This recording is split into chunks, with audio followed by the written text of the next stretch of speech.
your kids want to, you may go to your classes at this time.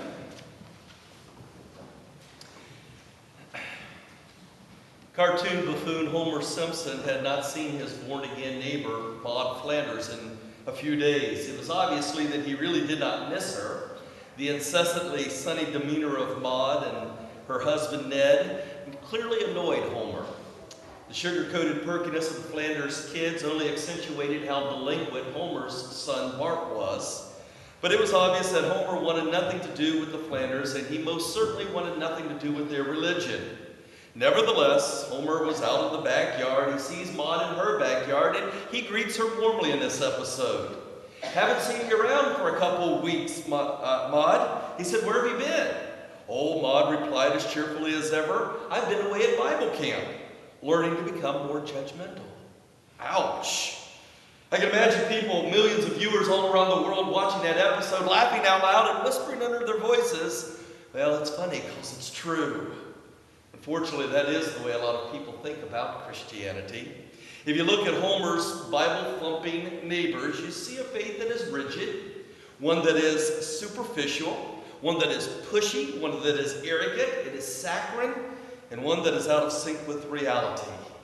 Unfortunately, that's the only side of Christianity that many non-Christians will ever see.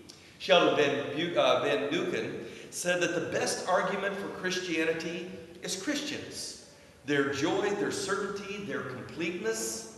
But he says the strongest argument against Christianity is also Christians, when they are somber, when they are joyless, when they are self-righteous, when they are smug, when they are complacent in their consecration, when they are narrow-minded, when they are repulsive. Then he says Christianity dies 1,000 deaths. Ann Dillard was equally blunt when she said, "What a pity that so hard on the heels of Jesus come the Christians." William Hart, in his book, The Top 100 Most Influential Men in All of History, ranks Jesus number 3. He ranks him behind Muhammad, Sir Isaac Newton, then Jesus as the most influential people in all of history. He said that he would have ranked Jesus number 1, but he said on his own merits, Jesus would definitely have been the most influential person ever. The problem, he says, is his followers. They have done a relatively poor job of carrying out his message. Double ouch. Jesus must have known that this was going to happen, and yet that didn't stop him from declaring what I think is an outrageous claim when he says in Romans, the 10th chapter, "For anyone who calls upon the name of the Lord will be saved." But how can they hear about him unless somebody tells them? The message of Jesus was going to be very simple. The very people that thought that they could never have an invitation to come into God's presence, and let alone heaven, were now all of a sudden going to be invited. God gives an open invitation to his kingdom, and it's not based upon our goodness, how good we are as Christians, but how good God is to us as Christians. Jesus wanted this life-transforming message, this eternity-altering message to be communicated around the globe. But how would people hear about the good news, about the gospel of Jesus? How would word get out? So he's kind of like a football coach. Before the big game, he brings his disciples in and says, "I've got a marketing strategy. It's going to be word of mouth. We're going to spread by word of mouth the good news of the gospel of the kingdom of God. You're going to be my messengers. You're going to tell your family. You're going to tell your friends. You're going to tell your coworkers. You're going to tell the people at school, and this is how we're going to do it." He says in Matthew 5, "You are the salt of the earth. But what good is salt if it loses its flavor? You are the light of the world, but like a city on a mountain glowing in the night for all to see, don't hide your light under a basket. Instead, put it upon a stand so that the whole world will see it shine." So this is the message of Jesus. This was his strategic marketing plan. And it almost seems outrageous that he was going to take these few uneducated Jewish men, he was going to give them the good news of the kingdom of God, and they were to tell their friends, their neighbors, the people that were in their world. Now, that was going to be plan A. And he looks back at them and says, and plan A is going to have to work because I have no plan B. It is going to be up on you, upon your shoulders, to carry this message both to all the world now and all generations to come. You know, that seems absurd. That God's message would be dead in the water if his followers weren't faithful. But the problem is his followers aren't always faithful with the message that we have been given. Do you realize that the way you live out your life, your Christianity, the way you live out your belief to God, could affect somebody else's eternity? Whether they spend an eternity in heaven with him or an eternity in hell without him. The message was not entrusted to any of the angels. He didn't send special heavenly beings down to this earth to spread this word. He trusted it to the frail, the fallible, the timid, the tongue-tied, the insecure, the inconsistent. People like you and me were to be called to be messengers of this monumental news that could change all of eternity. And the results over the decades, the centuries, well, they've been rather mixed. Even though Jesus used the term salt and light positively, salt to add flavor, salt to create a thirst for people to God, salt to stop decay. When he used light, it was intended that it would expose our need to God. It would direct ourselves to God, and it would direct others to God. But some Christians haven't always been so faithful with this message of salt and light. Some of them have actually made it into negatives. How can salt be negative? You ever get a cut or a wound and you be putting salt down and it get in that cut? It stings and it burns. It's not so fun. Have you ever gone to put salt on a sandwich or on something to give it a little extra flavor, and the cap come off and it pour onto the sandwich? You're trying to rub it off and on. You bite into it and it's too salty. It has no flavor. It's nasty. You don't want it. Ever been driving down the road at night and somebody have their high beams on and it's glaring you in the mirror? Or you're facing somebody on and it's painful. You almost have to pull over and kind of slow down in order to pass them. You see, Jesus said you are to be the salt of the world. You're to be the light of the world, but he meant it positive. But some people have not been so faithful with the message. They've been salt, stinging, over killing. They've been light, but it's been glaring, it's been blinding, it's been painful.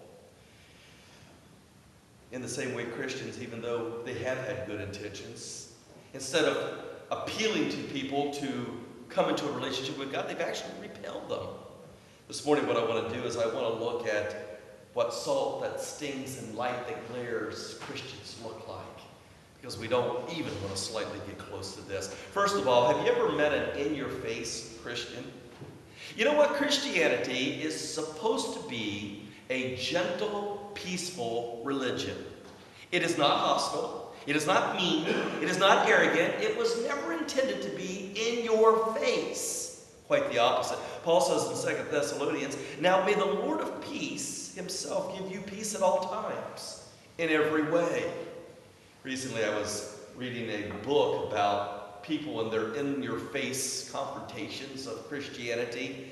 They mean well, but their intentions don't really get translated quite that well. There was a group of people that actually manufactured speakers that you could put on the outside of your cars, and they were for drive-by preachings. You've heard of drive-by shootings. Well, this is a drive-by preaching. And the goal of this was that if you pulled up to a stop sign, they would have a line in there that you could say in your speaker, stop, Jesus loves you. Or you could say, go to heaven, you know, when the light changes. So they have all these little one-liners in there telling you what to do. And it gave advice in there. It said, the faster you go, the shorter your message has got to be because they won't hear it. Now, can you imagine pulling up to a stop sign, and somebody with the speaker giving you these little things over the thing? Do you think you'd think to yourself, well, whatever they have, I want it? No, you would probably pull over and let them go on by because what they have is exactly opposite of what we want. Drive-by preachings. Everybody has passed a Christian standing on a corner down in downtown where they're waving up their big Bibles and they're yelling and screaming at people as they're walking by. They're holding those angry signs. You see, that's what we call a salt that stings and a light that glares. That's not appealing. Christianity was intended to be peaceful. You come into a loving relationship with God, and everything the Bible says about God is love. There is no hatred, no anger, no hostility. A second type of Christian that we've all ran into are the greeting card Christians. Greeting card Christians are those whose faith are really shallow, but they talk about their Christian faith and they put it in cliches like you would hear in a greeting card. These are the kind of people that when you shuffle into a busy theater and you say, "Is this seat saved?" and they say, "No, but I am. Are you?" Okay, you know what? I am a Christian and I have been saved, but I have no desire to have a conversation with you. If you're going to begin, "This seat's not saved, but I am," it's greeting card. It's superficial. It's repulsive. An unbeliever could ask a person like this $1 million question, and they just give a flippant 25-cent answer back. Questions like, do you ever doubt in your faith? Has your faith ever been tested? As a Christian, do you ever sit and wonder, is it all real? Now, the truth of the matter is, every person that has had any faith at all has pondered those questions. But the greeting card Christian would say, "Oh no, if you have questions like that, or if you've got thoughts going through your mind, you need more faith." No, sometimes my doubts cause me to have questions and I investigate so that my faith can become greater.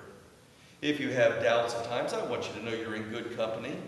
Jesus, in our verses that we looked at today, he had died and had resurrected, and the disciples were afraid that the people that crucified him on the cross were now going to come after them as disciples. So you know where they were shortly after Jesus died?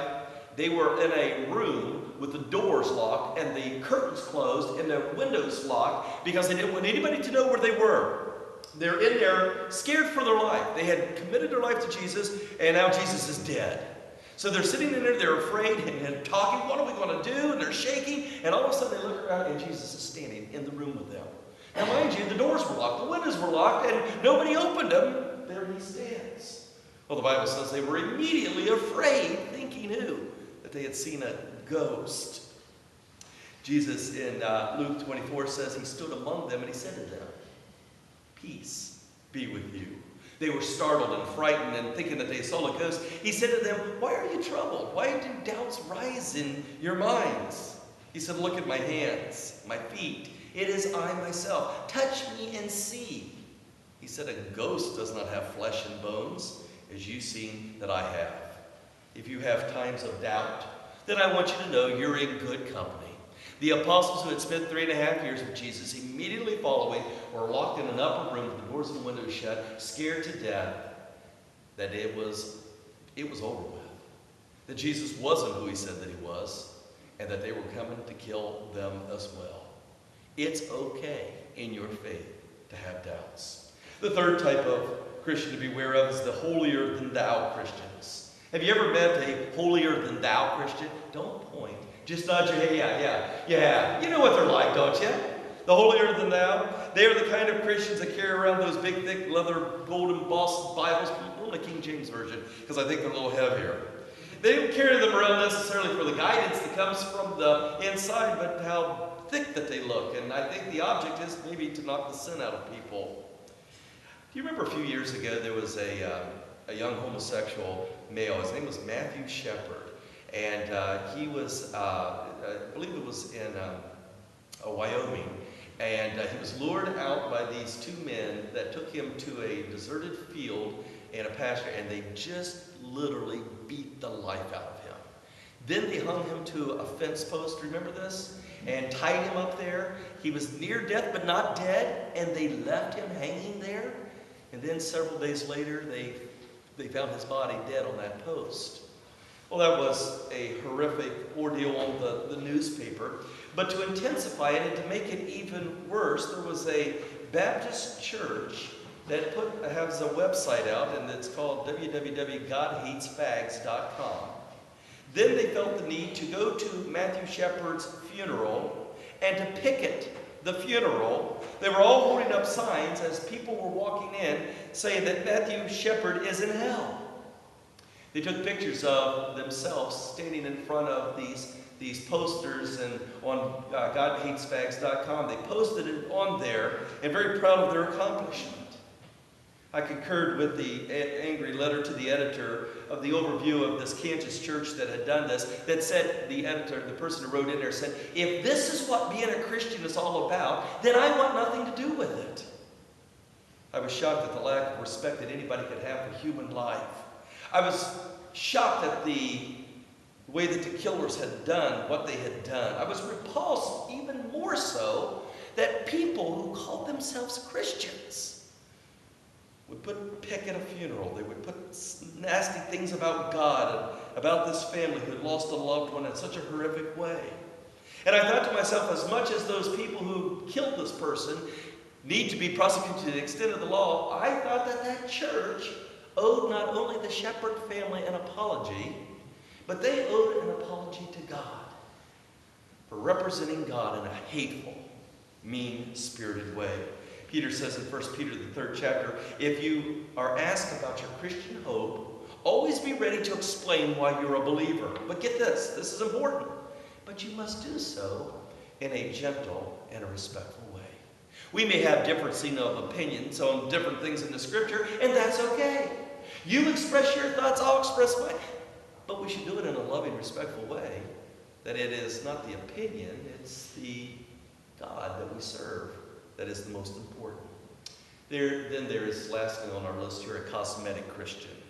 They're the skin-deep Christians that look real good on the surface, but they don't penetrate very deeply, and nothing has changed their behavior. When I was at my church in California, we had a guy that started attending the church. And after a few weeks of being there, and he's in our new members class, I was talking to him. I said, what brought you to church? And he said, well, I was thinking I needed more in my life than what I was getting out. He said, I had a pastor that I worked with. He was a part-time pastor, and then he worked with me full-time. Went with me to where I work. And he said he was always inviting me to church. And I said, well, why didn't you go to his church then if he always invited you? He said, the language that came from him, the things he talked about, the things that he did, he said, not only would I have not known that he was a Christian, it was hard to believe that he was a pastor. He said, I didn't think that I wanted to go to a church where a pastor was like that. Paul said in 1 Timothy, do not participate in the sin of others, but keep yourself pure. Frankly, I don't know anything that turns away people who are considering Christianity more than hypocrisy of Christians. If you were to ask the average person, why don't you go to church? You will hear in the top 3 answers, that church is full of hypocrites. And I don't want to go to be with cosmetic, hypocritical Christians. It is an overwhelming thought that the way I live my life, by the way that I represent God, could affect whether people actually will spend an eternity in heaven or not. There's a show back out in the 70s. I was a little kid watching it. It was called Candid Camera. Do you remember Candid Camera with Alan Funk? And what they would do on the show would be they would set people up, and they would set them up to do something crazy or stupid or lead them into some situation. And then at the most embarrassing moment, Alan Funk would come out and he would say, smile, you're on Candid Camera. They would look into the camera and everybody would laugh and things like that. I think that the Apostle Paul is telling us that when we live our life, be careful what you say, be careful where you go, because at the least expecting moment, somebody could come out from around the corner and say, you don't know this, but I have been watching you. I've been watching the way you live, I've been watching the way that you talk, and either I'm drawn to what you represent or I'm pushed away. Paul says in 1 Corinthians 10:33, I try to please everyone in everything that I do. I just don't do what I like, but I do, or what is best for me, but I do what is best for them so that they may be saved. Jesus said, you are the salt of the earth. You are the light of the world. But he didn't intend it to be a bitter, burning salt. He didn't intend for it to be a glaring light. He intended for us to be people that had salt that flavors. and light that gives direction. Just let me give you 3 examples of what he was talking about. The type of salt and the light that the world wants to see, that the world will be attracted if we represent. First of all, you got to understand that it will be a costly Christianity. Jesus said in John the 5th chapter, the world is going to know that you're my followers, my disciples, if you what? They see you going to church on Sunday morning. If they see you carrying a great big leather and gold embossed Bible. They're going to know that you're my disciples if they see you doing mission trips? No. He says the world is going to know. This is the acid test that you're my disciples if you have love for one another. You know, that really is one of the things, the major attributes that I feel that we have here at Christ Church, is that we are a church of loving people who love each other, and we love new people coming in. I think it's the strength. When we begin to do our marketing thing this fall, we're really going to emphasize on that. Why? Because it's one of the most important things that we can do. The world is going to know that you are my disciples if you show love to one another and to the world that is around us. I was at my church in the Napa Valley. I was a youth pastor, but I was doing a service. I was preaching we had 4 services, and I preached one of them as associate minister. We had this guy that started coming to our church, was the kind of guy that everybody says, that's the last type of person that you think that you would ever see going to church. Can't believe that that he's going to church. Not only was Brian coming to our church, he was getting really involved, coming to all of the services, going to Bible studies, and just participating in things in the life of the church. And it really became life-changing for him. And when he came in, he told me, he said in my office, he said, you know, I'm really ready to commit. He said, I've seen Christianity and I've heard about it, but I've never experienced it the way that it's been represented here. And he said, I want to be a part of this. And he did commit. He really committed, was involved in everything. So a few weeks later, he made an appointment and came in to see me, and he said, I'm in a dilemma. I want you to tell me what I need to do. I'll give it to you. The last time that he was in prison, because he's always in and out of prison, he had, and I don't know how he did this. In retrospect, I wish I would have gotten more details about this. When he was in prison, he designed something that he could manufacture drugs in prison. And he was selling drugs behind bars and making lots of money. Well, after his prison term was up, they traced the drug trafficking back to him, even though he was released. And now they were pressing charges against him about the drugs that he was making and selling behind bars. And so he hired lawyers, and because he had plenty of money, and he vehemently denied anything to do with these drugs and this manufacturing of them behind the bars. And so they pressed charges, vehemently denied it, and it was thrown. They were going to drop the charges. Well, he then, after becoming a Christian, had to go down and sign the final papers. So he comes into my office and he said, I don't know what to do. He said, I have committed to a life of integrity and honesty and being a believer and a follower. But he said, if I go down there and don't sign these papers and I tell them, I'll go back to prison. Pastor, tell me what I should do. I sat there and I said, you know, I'm not going there. I really can't. I couldn't live like if I told you to do this, if you went down and get it, I can't. I said, you've got to do what you've got to do. And I said, and either way, I said, God can bless either way, but it's up to you. He said, well, that's it. He said, I can't go down there and lie. He said, my faith has changed everything. He said, I can't. He said, I'm going to tell him the truth. So instead of signing the papers that he didn't do it and getting off, the next phone call I got, it was several weeks later, he got 2 more years in prison and had to go back. Well, the weird part of it is periodically, people in Napa County would get out of jail and they would come to my office and say, I met this guy in jail and he told me that I needed to come and talk to you. They said, we want what Brian has. Isn't that amazing? This Christianity that he took so serious that even though he was in the most inopportune place and dealing with that, he was actually able to use it that was changing people's, their destiny. Paul says in Romans 14, yes, each one of us will have to give an account to God. So don't condemn each other anymore. Decide instead to live in such a way that you will not put an obstacle in another Christian's path. So if you want to know what it means to be salt Here's the answer. Live out your faith even when you have to pay a price. Because when you take your faith that seriously, the people that are watching you will take their faith seriously too. Number 2, it is a compassionate Christianity. Jesus said in John 13:35, "By this all men will know that you are my disciples, if you love one another." What I'm about ready to say could be thrown out of some churches, but I think that it's truth, and I believe that we believe this here. It would be better to be wrong and to have love than to be 100% right and have no love at all. You know what I mean by that? It'd be better to be wrong and have love than to be 100% right and have no love at all. I had a man in my church in Visalia, California. His name was Mort Sweeto. He was a Jewish person, raised Orthodox Jew all of his life. And I came to respect Mort. He became a Christian and became an elder in our church and was on our board. I came to respect him because he was very blunt, honest. Being Jewish background, most Jewish people never accept Jesus Christ as Messiah. They sometimes have a reputation as being a little bit stubborn, and Mort Sweeto fit that description. I asked Mort one day, I said, "Why did you become a Christian after being raised Orthodox Jew all your life?" And he said, "Let me tell you a story." He said, "I married a beautiful Christian woman. And he said, she prayed for me all the time that I would become a believer, a Christian. And he said, I just wasn't interested. I wasn't the way I was raised." And he said, one day, after many, many years, she got cancer, and it was terminal. And he said, "I was a traveling salesman, and I could not stay home because I had to bring money in, especially to pay for the hospital bills." And he said, the oddest thing happened.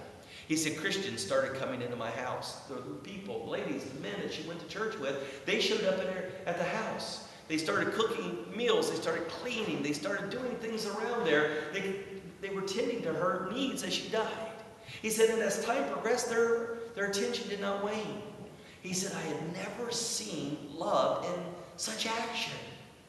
He said, I knew then that this Jesus Christ had to be real, that if people were that genuine about their faith, that they were willing to sacrifice even when they got nothing in return. He became a Christian. He became a faithful believer. And like I said, he was on our board. He said that had it not been for the love demonstrated, he said, I know that I would never have become a believer. Jesus said in Matthew 5:16, in the same way, let your light shine before men, that they may see your good deeds and praise your Father in heaven. If you want to be a salt and a light that Jesus envisioned, then we have to extend the compassion to a neighbor, a co-worker, a friend, because you know what? Words will evaporate, but people will remember a gentle act of kindness forever. Few things are as salt-savory or as gently illuminating as a simple act of kindness. And when I do it, I let them know that I'm a believer and that I'm a follower of Jesus Christ, and I'm doing it in his name. Finally, the last thing is that it is a consistent Christian. That your Christianity will be consistent in the good times and the bad, when you're in your valleys or when you're on the mountaintop. 2 Peter 1 says, so get rid of all malicious behavior and deceit. Don't just pretend to be good. Nobody wants a fake Christian. Be done with hypocrisy. We had another family in our church in California, the most unlikely people that you would ever think would come to church. Their names were John and Becky Mark. John was a local plumber and had lived hard, rode hard, put away wet, you name it. That was John and Mark, and had two older teenage kids. Started coming to the church. Life changed for them, marriage changed for them, perspective changed for them, and just really became very avid believers and followers. I had the opportunity to share the good news with them, and they were both baptized. Soon after coming to our church, Becky got pregnant. And being an older person, it was what they considered a high-risk pregnancy. And so 3 months before the baby was to be born, or before it was born, it was coming. The baby was going to be born. They couldn't stop it. So John was called to go to the hospital to meet his wife there, and it was urgent, as fast as he possibly could. He was trying to get to the hospital to see her, but he said, I was driving by the church, and he said, I thought, I've got to stop by there for prayer. So he pulls in, and he tells the story, and he says, she's at the hospital now, but he said, I went to church to pray. And so we prayed for him, and one of the associate ministers went, and they followed him to the hospital, and they went there. They said that the baby was born, and it was born 32 ounces. And just a tiny little baby, you almost hold it in your hand like that. Said the emergence, they had technicians, and they had a helicopter up on the thing because they're going to take it to Fresno, which is about 45 minutes away. Everybody around with this tiny little baby, and minutes were valuable to getting it up to the children's hospital. He said, as the associate minister told me the story later on, said as they were rushing around there and that baby came out, he said they were about ready to hit the door, and John Mark stopped them. And he said, I know the time is of essence, but he said, my pastor is here from the church, and he said, I want him to pray before we do anything else. My associate said to me, he said it was amazing. The nurses, the technicians, the trained specialists, everybody stopped and realized how important this prayer was to the well-being of the baby, but to the well-being of that family. They made it to Fresno Children's Hospital. The baby was fine, and after about 4 months, they finally came home. And the first place that they went after coming home from the hospital was the church, again for prayer. You know, people would rather see a sermon than hear a sermon any day of the week. And that's what we're talking about, a salt that flavors, a Christianity that has a light that illuminates. I'd have people coming to my church, and I would say to them, how long have you been coming to church? And they'd say, oh, a few months or something like this. And I'd say, how'd you hear about it? I said, it was the strangest thing, my plumber. He was working on the sink underneath the thing, and I was kind of telling him about the problems I've been having, all that. He shared problems. And he said, you know what? He said, my faith has really changed everything. And shared his faith and invited us to come. We've been coming because of our plumber telling us. You see what I'm saying? People want to hear the good news. They don't want to force down them. They don't want a cliche. They don't want something that's superficial. They want something that is authentic, something that is real. I can change the way a person will spend eternity by the way that I live out my faith. Do you know, do you understand that you represent Jesus to me? Do you know, do you understand that when you treat me with gentleness, it raises a question in my mind? That maybe he is gentle too? Maybe he isn't someone who laughs when I hurt? Do you know, do you understand that when you listen to my questions and you don't laugh, I think, what if Jesus is interested in me too? Do you know, do you understand that when I hear you talk about arguments and conflicts and scars from your past, I think maybe I'm just a regular person instead of a bad, no good reject who deserves this abuse?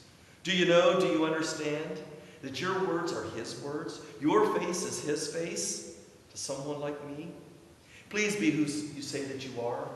Please, God, don't let this be another trick. Please let this be real. Please. Do you know, do you understand that you represent Jesus